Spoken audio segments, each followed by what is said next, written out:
Okay. The second issue is that we've gotten 2 bids to carpet the vault in the clerk's office. One bid is from a flooring company in Moriarty, and the other bid is from a contractor from Mountainair. And we just brought some guys in here to look at the floor and see what they could do. You guys know we have asbestos tile in this building, so we don't have the budget to abate the tile, but we do have some tiles cracking and coming up in the clerk's vault. If you guys have seen it, I don't know. If you haven't, you should go look at it. But we get deemed every year in our safety inspection because of the trip hazard that is created by the tiles.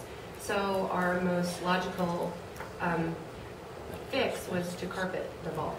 But there's already some chips and some dips and some uneven spots on the floor. So the flooring company came in and said, there's not a whole lot we can do about it. I could stretch some carpet to the permanent cabinets because there's some big permanent cabinets built in there. But I can't guarantee you that it's not going to bubble or crumble up, etc. So the contractor came in and said he could come in and do a lot of floor prep and epoxy work on the floor and build the floor where it was level and carpet it, but his bid is a little bit higher.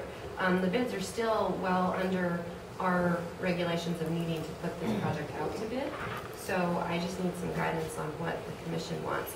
Our maintenance department and the county clerk obviously want to go with the contractor who's going to do the floor prep, but I don't know what's allowed as far as choosing the bid that's higher.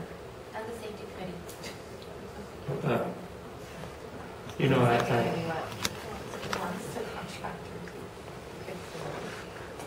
we could work, or either you could work with the county clerk and see what is better for them, because, you know, I believe in doing it level, doing it right, than having bumps, because you're always going to have that potential for a little, just a small indentation that would make somebody, elderly person, probably trip. It will. I mean, it's just part of life.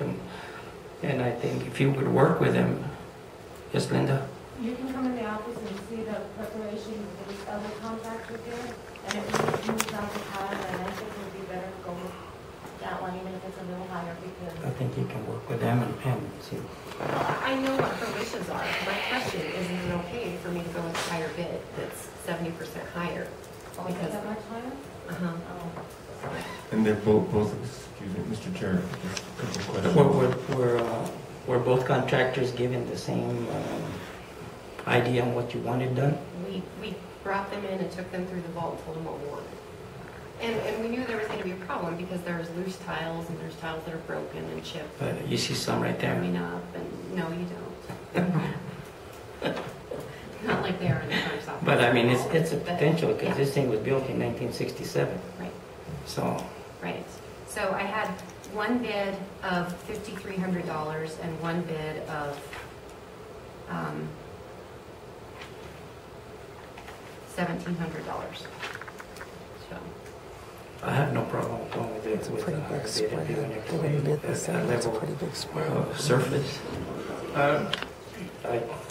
You know, without, I've been a stickler on, you know, with the specs, with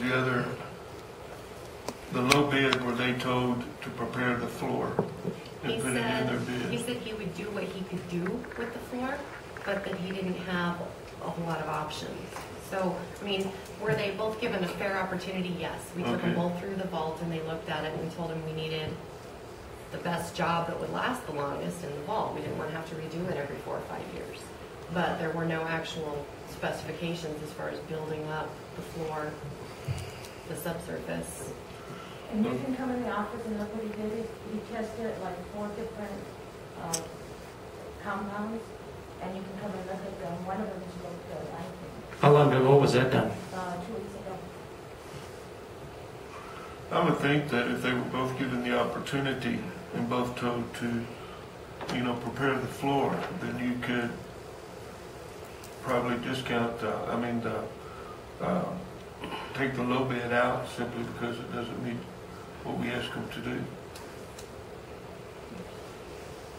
Mr. Chairman, I think that's fair. And both of these purchases would be fall within the small purchases category under the procurement quote, so And there at these you- amounts, our regulations just require 3 written bids. Called 4 or 5 other companies have got no responses from them, so. right, and so it sounds like one of the bids actually responds to the work that's being requested, and the other one would give you something that does not respond to the work that's requested. I would go with the bid that's gonna fix the floor, and make it extend out longer. We're gonna pay a little bit now, to where, we don't have to pay a lot later on. And this man is willing to help us move all the cabinets and rearrange the whole wall, so it'll be easier. Maybe we can get a discount if we just have all of you move all the furniture. And that's what we would do. The flooring contractor told us that it would be our job to move everything out of Yeah, there. no, I work with them. I have no problem with All that. right. I have no problem.